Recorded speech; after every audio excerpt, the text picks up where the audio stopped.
And thank you for being here, everybody.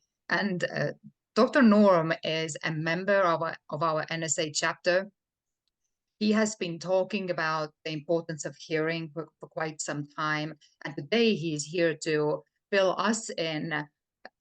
What specifically should we be looking out for when it comes to our hearing, how it is correlated to our overall brain health?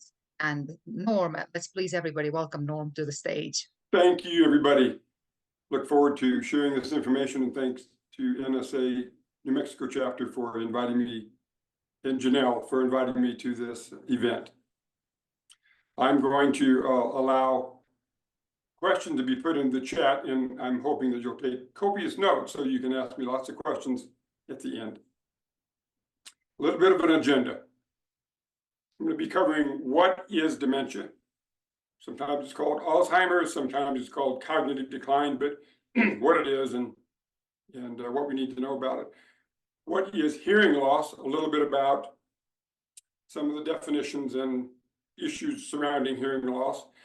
The research between hearing loss and dementia and the importance of it, what to do about it, including a number of other issues related to dementia and how it relates to hearing loss and other issues. And then I would like to know if there's any questions that you have that you would like to ask me towards the end of the program that you might be thinking about when you saw this banner come up and the invitation to come to this event. I was first diagnosed with hearing loss when I was about 5 years old. And my parents noticed that my siblings would get up and they'd be making all kinds of racket in the middle of the afternoon after a nap. And they noticed, hey, he's not waking up. I wonder what's wrong. So they took me to the doctor, and the doctor in Chicago area said, oh yeah, he's got a hearing loss, and he's probably going to end up with a hearing aid when he's about 15 years old. And they said, well, what can we do? And they said, well, he said, well, what you can do is you can either put him in a state institution for hearing impaired people, or you can wait till he's 15 years old and then give him a hearing aid. Well, fortunately for me and my parents, they didn't put me in a state institution. They went ahead and let me live at home and be mainstreamed in regular schools. And my mom took me aside and she said, hey, I'm going to make sure that you enunciate properly and you can spell words and you can do all those things that other people do. And she would read to me every night. So I was very fortunate. However, along the way, I did have my difficulties with school and hearing issues. For example, the teacher would say, okay, everybody, we're going to be talking about PlayDoh. So bring your books tomorrow. So what did I do? I brought PlayDoh. You get it? Play toes with a T, and PlayDoh doesn't have a T in it. It's just a misunderstanding of the words. And oftentimes I found that if I misunderstood something, I just make it up. It was much more fun that way. Also, you all remember, I think it was Fatz Domino. He was a very famous singer in the 50s and 60s. He sang this great song, I found my thrill in Blueberry Hill. Well, I thought it was a drill. So there are many, many, many examples that I have of this here, but it is kind of humorous. And it is one of those things that I got to deal with all the way up through school, lots of schools. Well, picture this. Suppose you're 27 years old, you're married, you got a good job, and things are going just great. And then all of a sudden, not all of a sudden, but in a short amount of time, you lose your marriage, and you lose your job, and then you lose your hearing. And that's what happened to me at 27 years old. And this is what I looked like back then. 27 years old, walked into the doctor's office after a long progressive hearing loss, because I was trying to I was in denial for quite a while, which is true for many people with a hearing loss. They just deny it. Oh, I'm okay. I'm okay. You know, I was so good at faking not being hearing impaired that I could read lips so well that people with my hair over my one hearing aid at that point, they couldn't tell that I had a hearing impairment at all until I looked away. And by the way, I'm going to look away right now and let you know that on the right side and the left side of my ear, I have what they call a cochlear implant. And those are devices that allow me to hear, because I have been completely deaf for a half a century. That's 50 years. And these have allowed me to be able to hear and function and do all those wonderful things that hearing people do. But it didn't happen right away. For the first 25 years, I was without any kind of hearing at all. I had no auditory input, zero auditory input. It was truly, whoops, wrong way. It was truly a sound of silence. There was nothing coming in, zero, zippo, nada. At that point, when I was 27 years old, I had an opportunity to go to the university and get some education, because I did want to get a college degree. I figured, if you can't hear, there's not much employment opportunity out there. So they said, okay, well, what are you going to do here? I said, well, I don't know, what are the options? And the option that they came up with is sign language. Oh, okay. Well, I was devastated. I didn't know what to do with my life. I was to the point where I was going to go, this is just not worth it for me hanging around. Or I could just get a simple menial job, or I could really do something for myself and make something out of myself. And when they gave me the opportunity to learn sign language, I thought, I remember my dad had a little sign in his office when he was going to medical school when I was about 10 years old. And in that office, on the wall, he had a little sign that said, whatever the mind of man can conceive and believe it can achieve. Now, the doctors back in those days, even the psychologists that I went to see, said, Norm, because I was telling them, look, I am not going to give up the idea that I will never hear again, because the medical issues back then was you'll never hear again, so give it up. And if you think you're going to hear again, that's delusional. You're going to become delusional. And I said, whoa, you're not telling me what to do. So it was a journey. And over those next 25 years, I began my journey of self-development and self-improvement. And I finally came up with 4 core values. Well, first of all, I have to let you know that my boss at the time kind of took me under his wing, and he said, Norm, I want you to read this book called I'm Okay, You're Okay. That was my first self-development book. Oh, great. Over the next 25 years, I created 4 new core values for myself that really made a big difference. Now, the one in the lower right-hand corner I've already mentioned. What we conceive and believe we can achieve. That's, as you all know, probably from Napoleon Hill, Think and Grow Rich. But also in the upper left-hand corner, excuse me, I learned the concept that satisfaction begins with completion. So if I set out to do something, I was really going to get satisfaction when I completed it, and it gave me a sense of, okay, I need to finish it, let's go. For example, I learned sign language, and I learned it well enough to be able to get sign language interpreters in all of my classes at the university. Not only did I complete 1 college degree, but I completed 2 college degrees, and then I went on for a 3rd, which is a doctorate in chiropractic.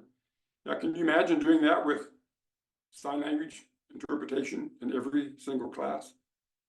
Now, in addition to that, I had to learn medical terminology, and I had to learn all the words associated with anatomy, physiology, pathology, and nutrition, and all the other types of words and concepts related to the medical model.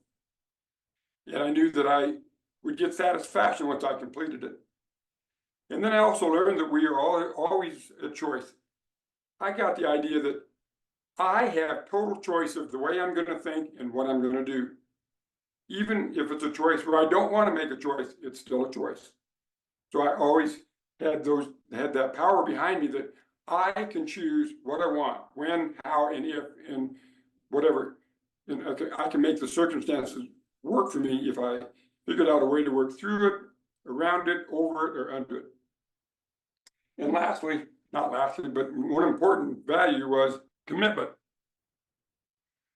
Once I make a commitment and I follow through with it, then all manner of things will show up that I would have never expected, which actually gave me the power to even if I set out to do everything, I oftentimes wouldn't have to do everything because other things would come up and boom, it would be there as long as I made the commitment to get through it. So those values really supported me in doing what I wanted to do. Now, along those same 25 years before I got my cochlear implant, I learned sign language and medical terminology, but I also changed my health habits. See, I was a heavy abuser of alcohol when I was that age. So, I mean, I used to hang out with so many of my friends that we always used to just get together after work and we'd drink a six-pack of beer, actually a case of beer between all of us. And I abused alcohol so much that I actually ended up being a passenger in a car where the driver was drunk. He flipped the car 4 times, threw him out, killed him. He was my best friend. And that's when I learned about dealing with alcohol. Now, I also was just letting my weight go up until that time. So I started controlling my weight. I made sure I didn't get diabetes because it runs in my family. I controlled my blood pressure. I stayed socially and mentally engaged in all this time. For example, when I went to the University of New Mexico, I became a student senator. And I had sign language interpreters with me in the student senate meetings as well as the classrooms. And whenever I ride my bicycle, I'd always wear a helmet. The reason why I'm telling you these things is because there's a connection between dementia and some of these things that I'm telling you. So keep those in mind as we go through this. I just took good care of myself is the bottom line. And not knowing that I was taking care of my body, I was taking care of my brain. So after I got my cochlear implant about 25 years ago, that was a big 25-year gap with no hearing, and all of a sudden, boom, I got this cochlear implant. My audiologist, now an audiologist is a person who studies and treats people with hearing loss. So she invited me to a seminar that she was doing for her patients. And in this seminar, I learned that there was an organization called the Lancet Commission. As you can see, this says the Lancet Commission on Dementia Prevention. Now, they first published an article like this in 2020. And in that article, it said that there was an 8% chance of developing hearing loss if you have, there's an 8% chance of developing dementia if you have a hearing loss. And I went, whoa, I have a hearing loss. Oh, but I've done something, I've corrected it. I got the cochlear implant. When I got the cochlear implant, then I realized, and I talked to my audiologist, and I said, hey, wait a minute, do you think that I have prevented dementia? I'm 76 now. Back then I was probably 70. And she said, absolutely. Plus, I had done all these other lifestyle choices that you can see in this chart here. I'm going to skip the cholesterol because that had not yet been published yet until July 31st of this year. But increasing social engagement, I did that by being at the university engaged in student politics. Obviously, I increased my education. I mean, 3 college degrees, plus I read a lot. I managed depression by being engaged. I wore a helmet. I increased my physical activity. I didn't let myself get diabetes. I've stopped smoking. I used to smoke so bad that it was an addiction that even when I had asthma, I needed a cigarette. That's how bad it was. Controlled my hypertension. In my vision, I made sure I didn't become obese, and I took care of alcohol in a big way. Okay, so now I've mentioned dementia and hearing loss. Let's get a little bit more specific about dementia. What is dementia? And what are the causes? One of the theories about dementia. In your brain, in our brains, all of our brains, we have nerve cells, they're called neurons. And these 2 little blue blobs are the ends of 2 neurons that have come together like this, if you will. So they're really longer than what you see in this picture here. In every nerve cell in our brain, there's a gap between the 2 endings of the nerves. That's called a neural gap or a neural junction. A gap is real simple, let's just keep a gap. There's a gap there. You see that yellow stuff that goes between these 2 nerve endings? Those are called neurotransmitters or hormones. That means that it sends a signal from one brain cell to another brain cell. And as long as we have normal brain cells that are functioning properly and doing their job, and what's going to happen, there's going to be information shared, electrical currents going between one cell and the next. And it doesn't happen unless there are neurotransmitters. Now the red blob down there are proteins called amyloid beta proteins. They're just gunk that junks up our gap, if you will. And that happens a lot. We all have a little bit of protein in some of our brain cells, especially as we get older. And that happens because of our poor lifestyle choices. It could be because smoking, drinking, too many drugs, lack of exercise, poor diet, and all that combined together. A variety of reasons why we get these amyloid beta proteins. But what you don't see here is that when these accumulate, pretty soon they start to corrode or degrade the ends of these cells. So if you take a nail, you notice how it becomes oxidized, it's not shiny anymore. That's the same thing that happens at the end of these cells. They get corroded, they get inflamed, they get oxidized, and it just damages them to the point where the neurotransmitters cannot flow anymore between the two cells. And then this amyloid beta eventually starts to stack up, and pretty soon it blocks the entire gap so that there's no more junction or no more participation between the nerve cells. The thing about hearing, I'm going to jump from dementia to hearing and back to dementia because there's a lot of correlation between the two. But let's just take a look at the hearing part of it now.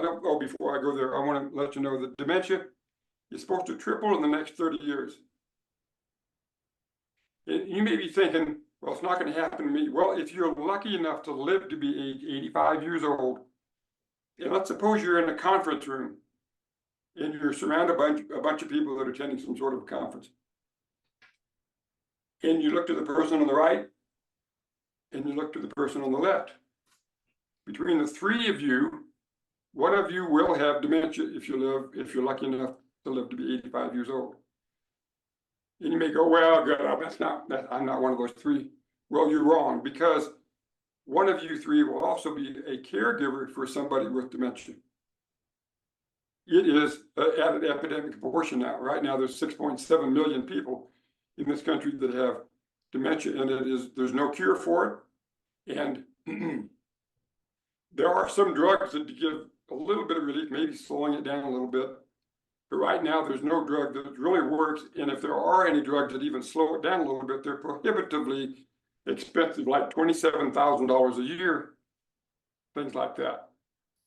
So it's expensive, and it really messes things up. If you want to see a really good short TED Talk, and I know everybody here loves TED Talks, the woman that wrote Alice, she's a neuroscientist. It's called Still Alice, the neuroscientist. She does a really good job in 15 minutes explaining this concept here, which I borrowed from. And she talks about a lot of neat little things about dementia, which I'm not going to talk about tonight. Okay, let's talk about the hearing loss. If you have a mild hearing loss, you're twice as likely to develop dementia. Now, who in here knows somebody with a hearing loss? Okay, that's just about everybody knows somebody with a hearing loss. And if you have a mild hearing loss, you're twice as likely. If you have a moderate hearing loss, you're 3 times as likely. If you have a severe to profound, you're 5 times as likely to develop dementia. I have a profound hearing loss. Now, I've been tested, believe me. I've gone into the room where they do cognitive testing and put in pretty fancy stuff. And I seem to be okay. I don't often get mixed up with, oh, I'm in St. Louis when I'm really in Albuquerque. It doesn't happen. So I'm pretty I'm without dementia. So anyway, the hearing loss is a big contributor to dementia. Now, you probably say, well, what's the connection between hearing loss and dementia? How many of you think we hear with our ears? Can we do what? How many think we hear with our ears? Anybody? Okay. Wrong. I mean, at least a little bit. At least You- some. I'm sorry, say it again. Well, the sound goes in from the ears, but what happens then, I don't know. Oh, very good observation. We hear with our brains. Let me explain to you how that works. But cut off your ears and see if you can hear. I don't. Well, okay. You wouldn't hear as well, of course. Okay. Well, here's what happens with hearing in the brain. If you take the tip of my finger, just a little tip of my finger, there's an organ inside the brain, just fits underneath one of the flaps on the temporal side or the side of the brain. Fits underneath there. It's called the auditory cortex. Now, there's all kinds of cortexes inside the brain, but this is auditory, hearing cortex. So what happens, as some of you surmise, that we pick up the sounds with our ears. It goes into the eardrum. The eardrum vibrates three little bones, and then the little bones pull a membrane that causes fluid in the cochlea to go in a circular traveling road there, if you will, and it stimulates those little hair cells, and those hair cells are connected to the auditory nerve that goes up to the auditory cortex. Now, are you with me there? Yeah. Okay. So what happens is the sound wave goes into here, goes to the auditory cortex. The auditory cortex then is able to recognize low, medium, and high sounds, for example. So it gets the signal from the ear, and it goes, oh, that must be an A, or one, or a name, or an object, or whatever it is that the ear produces a signal to go to the auditory cortex. That's where the hearing is. Now, the scientists, the neuroscientists, did an interesting study. What they did is they took I just call it a scan, for lack of a better word. You can read all the science there if you want, but they scanned the brains of a bunch of people who had hearing loss. Now, if you notice on the left-hand side there, that is a side view of a skull. And so if I look this way, that's what you'd be seeing here. Now, the red and black and the yellow, they see how that kind of points towards the eye? What they discovered is that when you have a hearing impairment, your visual cortex grows in function and in ability to comprehend. Can you guess why that happens? Anybody want to stab at it? To compensate. Yeah. Mm-hmm. Sure. Okay. And the way it compensates is, in my case, before I got my cochlear implant, and it happened with other people with hearing loss, is that let's suppose we see something over here in the periphery. Maybe there was a sound there. So we're going to be much more keyed into visual cues of what's going on. And I would read lips constantly. And so my visual cortex and these people's visual cortex continue to go. Now, if you're real smart in anatomy, you know the visual cortex is really in the back of the brain, but that's only the part that has to do with the eyeball function. But the seeing part is the cortex lies along the temporal part. So what they came up with is, if you have a hearing impairment, it does compensate, and we start to see more stuff, and the eye starts to take over a lot of those functions. Well, they did an experiment. They put hearing aids on a bunch of people. And what they saw in this picture on the right-hand side, that red and yellow area there, is what happens to the auditory cortex when it's stimulated again, which has not been properly stimulated for a long time, and the cognition and the function restored within 6 months' time.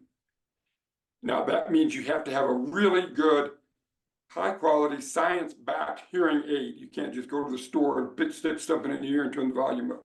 It has to be a precision instrument prescribed by a doctor and an audiologist. Nevertheless, what happened was, these people, not only did they hear again, but they got a double whammy. They got a chance to improve their brain engagement, their social opportunities to deal with people again. You reduced their possibility of depression. They were able to listen to music, attend seminars, and all these things together stimulate the brain. On the other side, on the left-hand side there, if the brain is not stimulated, it shrinks. On the right-hand side, it started to grow again. There are many things you can do to stimulate your brain to get it to grow again. So that was really exciting for me. I was glad to see that. Norm, can I ask a question? Yes, please. I was reading an article today about a young boy. The parents discovered when he was in utero that he had 2% of his brain. That was it. And 2%. And so they recommended that they abort the child and abort the fetus. And they decided not to. And so now the child is 10 years of age and he has 90% of his brain has grown back, 90%. And he's quite normal in his functioning. So I would think that this is just really a major component of how our brains work, is they compensate for what gets lost. Well, I bet you they really gave him a lot of stimulation. It must have put him through a lot of therapy. They did. They stimulated the heck out of him. Mm. Right. But I mean, but that's a pretty amazing case. But if that could happen, then I totally see. So I think what you're saying is that we got to stimulate our brains with hearing. Well, we stimulate our brain with a lot of things, including hearing. So the hearing will, the hearing aids or the cochlear implants will stimulate the brain for sure. Mm-hmm. But also, well, other things also stimulate the brain as well. Mm-hmm. Did that answer your question? Yeah. Can you tell us some of those things that? I will be happy to do that in just a moment. Okay. And welcome back from Italy. You just got back from Italy, right? From the Philippines, yes. Philippines, I've been up for the last 48 hours. My brain's not functioning too well right now. Okay. But I'm here. Okay, good. I'm glad you're here. So to answer your question, what can we do? Well, the Lancet Commission report, and their first report in 2020, by the way, the Lancet Commission is the most prestigious medical reporting journal in the world. So if you have something cited, a medical innovation or whatever, if you get it into the Lancet Commission, it's gold. So it is not just some little Mickey Mouse reporting agency, it is top of the line. Anyway, when the Lancet Commission published this information about hearing loss being the major cause, the major risk factor for developing dementia, at the very bottom, after it summarized all the things that would cause you to have cognitive decline, if you take the necessary health measures that I see here in this graph, you have to be proactive about it. You have to be ambitious about it. Riding bicycles, for example. Coming to this seminar exercises your brain. If you read books more often, if you play board games with other people and you get in communication, you talk with them. Of course, if you get your hearing checked and get a hearing aid on, all kinds of exercise. Neurobics is another term that I learned recently from a heart doctor here in town. And if you do little simple things like, for example, how many of you brush your teeth, or how many of you use your right hand as your dominant hand for brushing your teeth? Okay. And how many, of course, I hope the others use their left hand and not their foot or something else, but. My foot.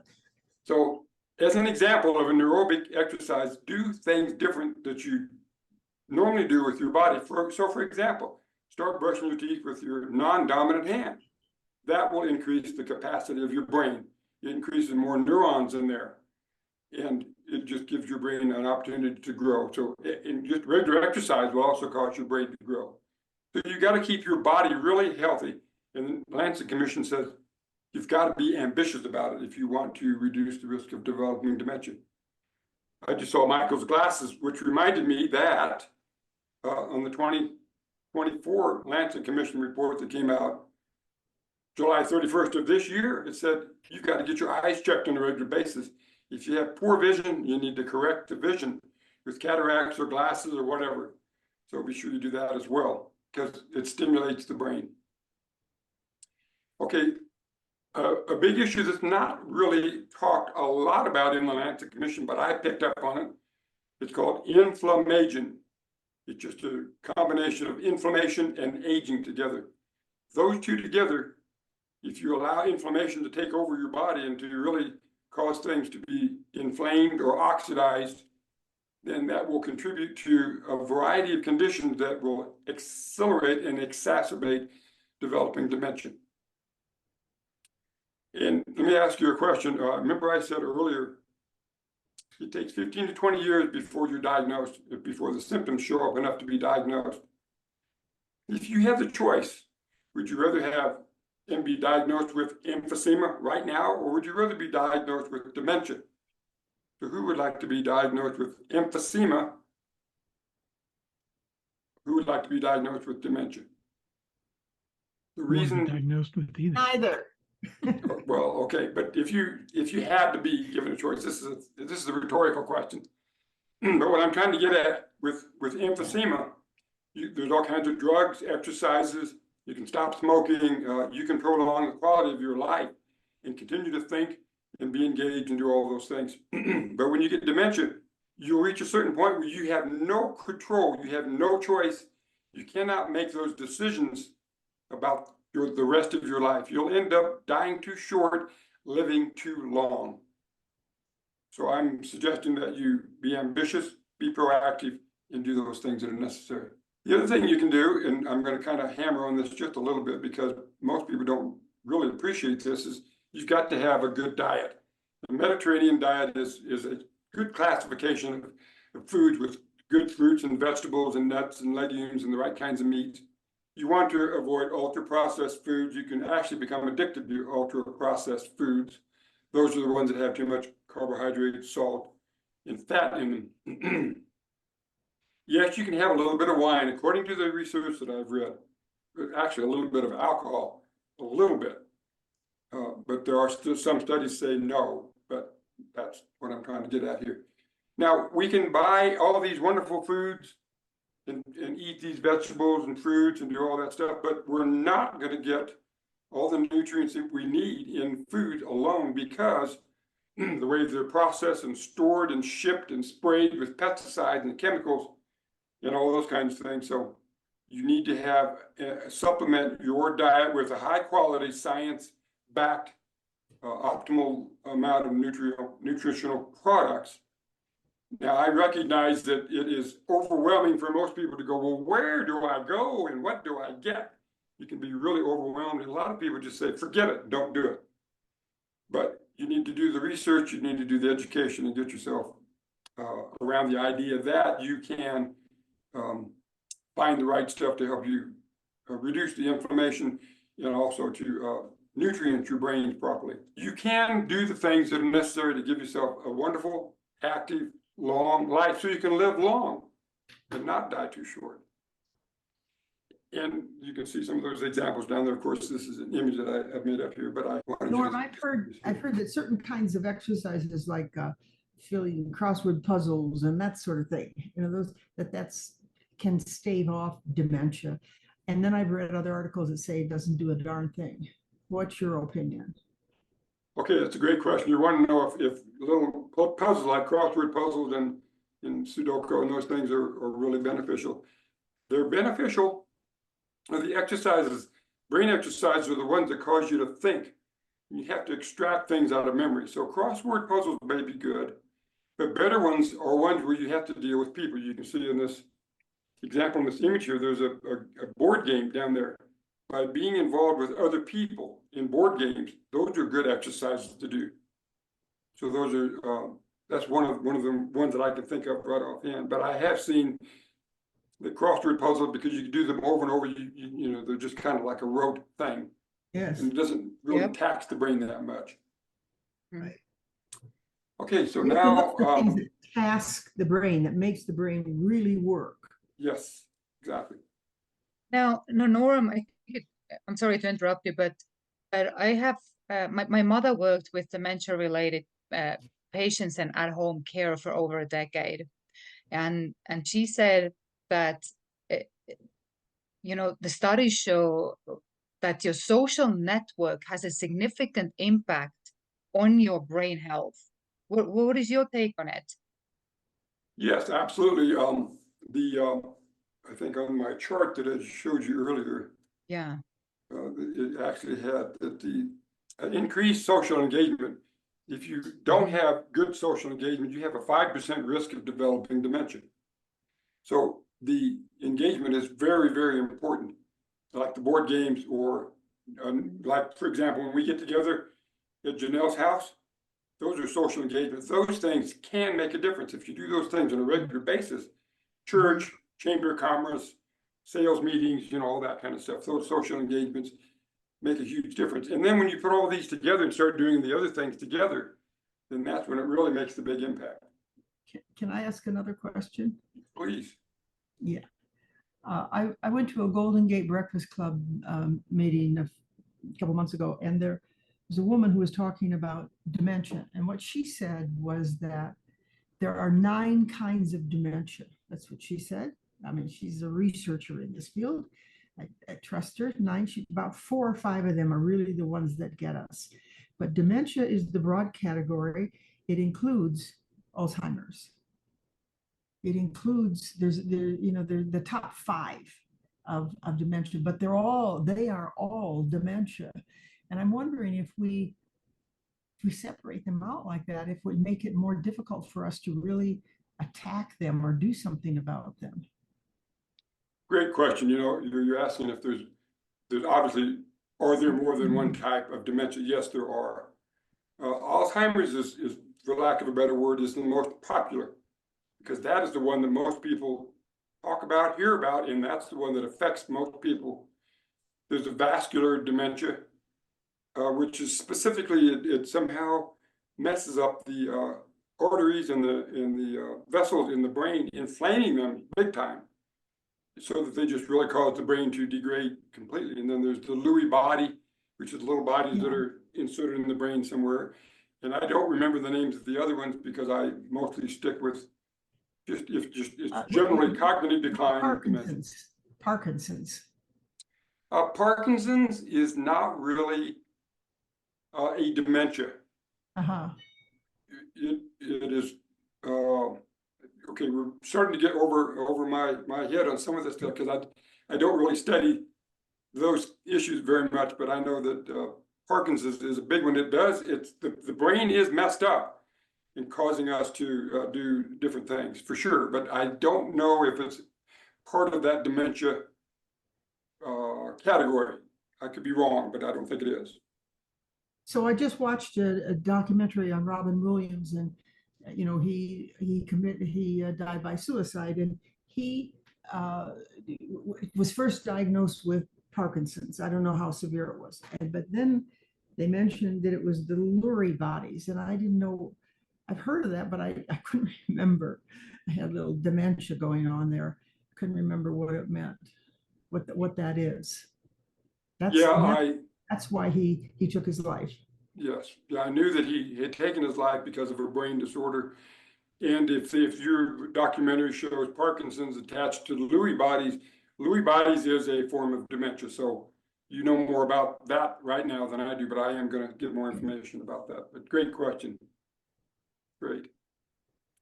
Okay, so yeah, go ahead. More questions? I had one more question, Norm. Do you see a trend that certain parts of the world and certain nations have more dementia than others? I remember reading an article that dementia-related illnesses tend to be the problems of the West, but it could also be that we live longer than the rest. Great question about whether it's worldwide or just categorized in different types of countries. My readings are that, yes, we live longer and we have a tendency to live longer. And so therefore we have a better chance of developing dementia. But poor countries, if they live long enough, they are more apt to develop higher degrees of dementia than Canada and the US because they don't get the health care that we get if they live long enough. And the other category that's more prominent is women, especially in the US. And the reason for that is, especially nowadays when women my age are starting to, get in the 70s or whatever, is that up until, 20 years ago, women were in the house, took care of the husband, took care of the kids, cleaned the house, They were not very socially active. You know, they were just a little woman that took care of things. And so they were not given an opportunity to really expand their brains and do things that men were doing all along, you know, working big companies or even out working labor. And so women have a higher degree of dementia in this country than men do, but that started to change because women are now finally getting to be more active in the community, keeping their brains involved. Yeah. Now, I do remember there was some conversation about Indians from India having significantly less degenerative brain illnesses, and it was attached to their diet, specifically to turmeric. That's where the whole turmeric craze came in the West as a supplement, like about 10-15 years ago. It's still a big thing Yes. to take turmeric as a supplement. Because Absolutely. Indians, yeah, in India, they have it naturally in their diet in pretty large quantities. Yeah, I appreciate you bringing that up about turmeric. What turmeric is, it is an antioxidant. And as long as it's not overused and taken in high doses that could damage your kidneys and cause other problems. If it's taken in moderation the way it's supposed to be, I can see how the Indian diet, if they're making that claim, which I don't doubt, because turmeric is a very, very important antioxidant and nutrient. So yeah, that makes sense. So yes, you can buy supplements in this country here, high quality supplements with turmeric in it that are not contaminated and do not cause, they're not high doses. So yes, that's a good point. Norm, Okay, before would you anybody else move would like on, to have another? Yes, Michael? yeah, You have your hand it's up. starting to sound like Stump the Norm light, but I attended a lecture from a doctorate, a psychiatrist or psychologist of some sort that specialized in brain research. And she was talking about the brain reconstructing neural pathways. So what we're seeing, if I'm reading it right, is a cause and an effect.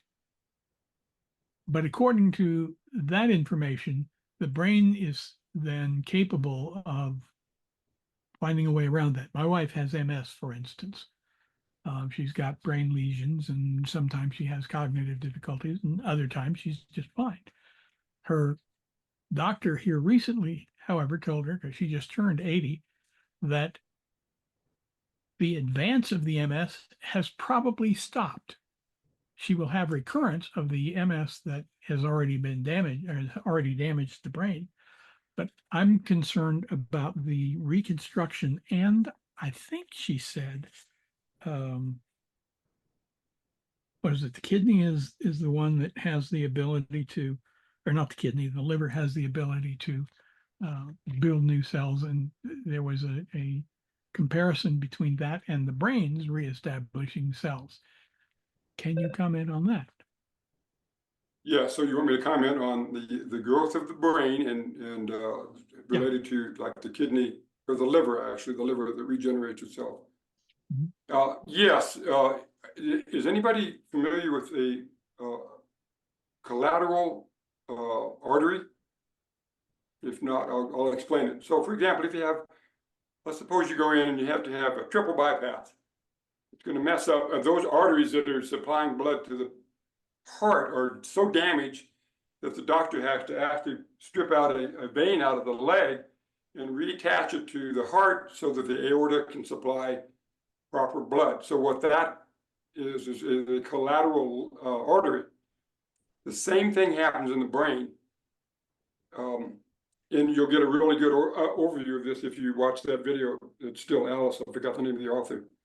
But she said, and she made it really clear, that if you start to get those amyloid betas in there and the brain starts to get messed up, you're not going to have the dementia right away or the cognitive decline right away. But if you do things such as you start to exercise your brain with the games, you play with board games with people, you go to social events, you get a hearing aid, you do all those things that cause the brain to grow more neurons and more nerves, then what it will do, it will it will grow around those areas that have been affected by the amyloid beta.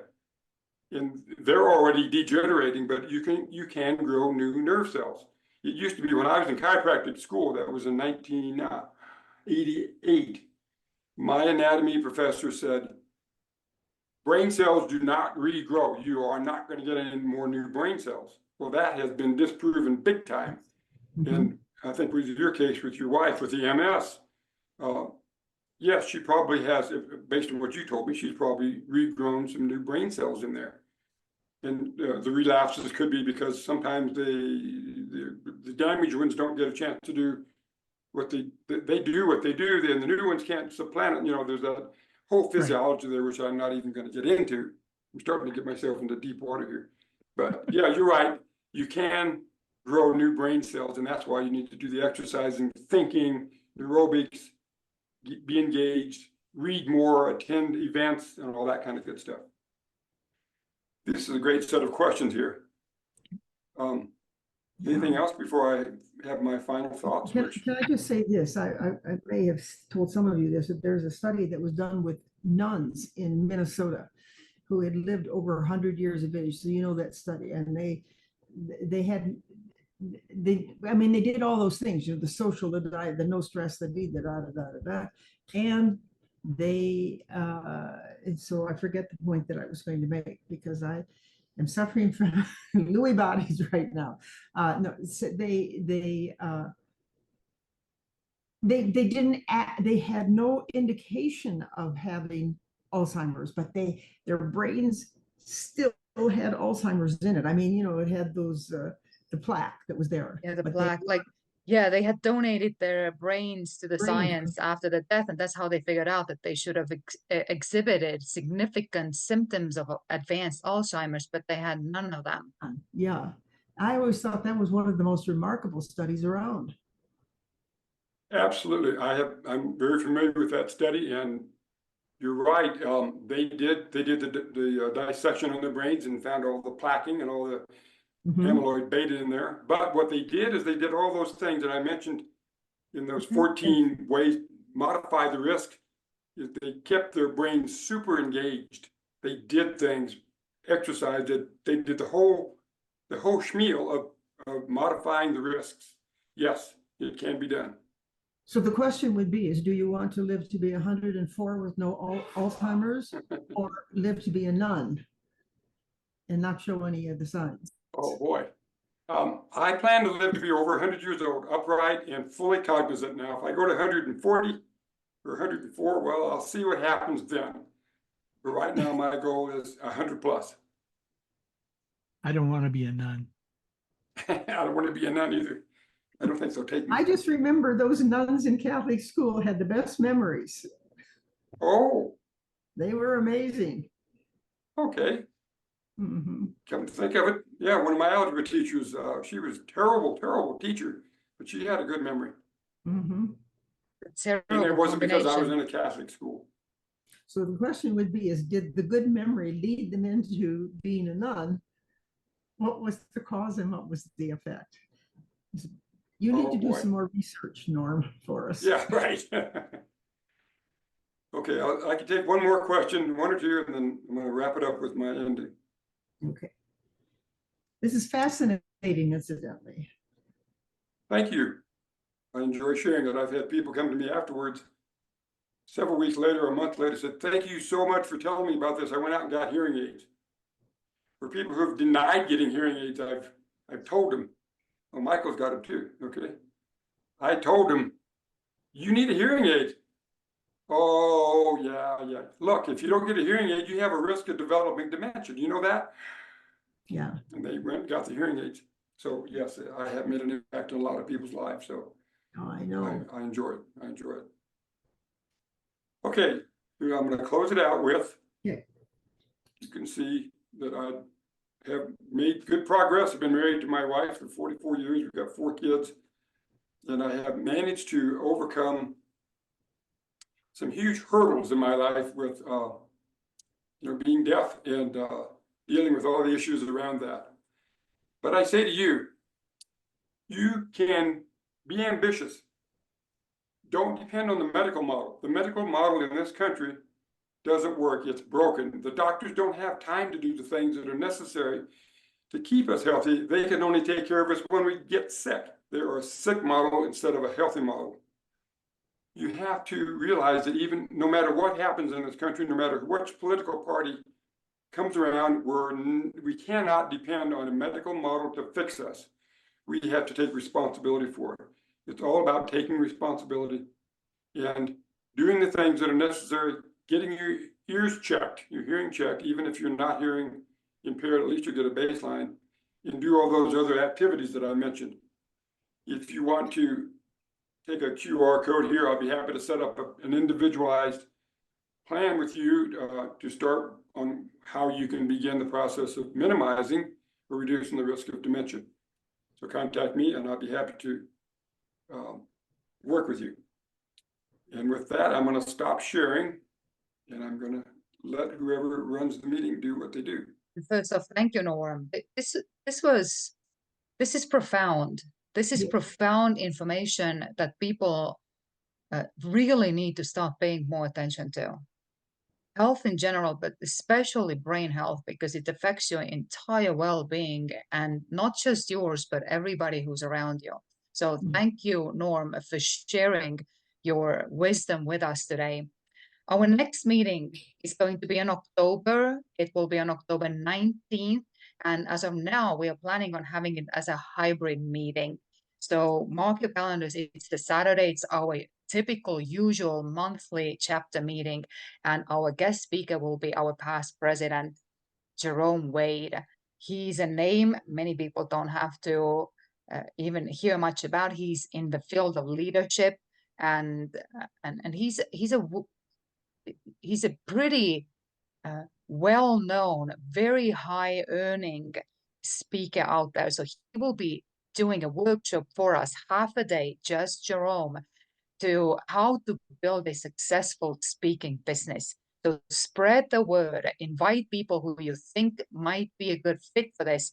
And I am thinking if there's some cross-pollination with other businesses, building a business is building a business. That's what my over a decade in real estate has taught me, that there is quite a few things to overlap, but he's going to be focusing on us speakers, how to build a successful business.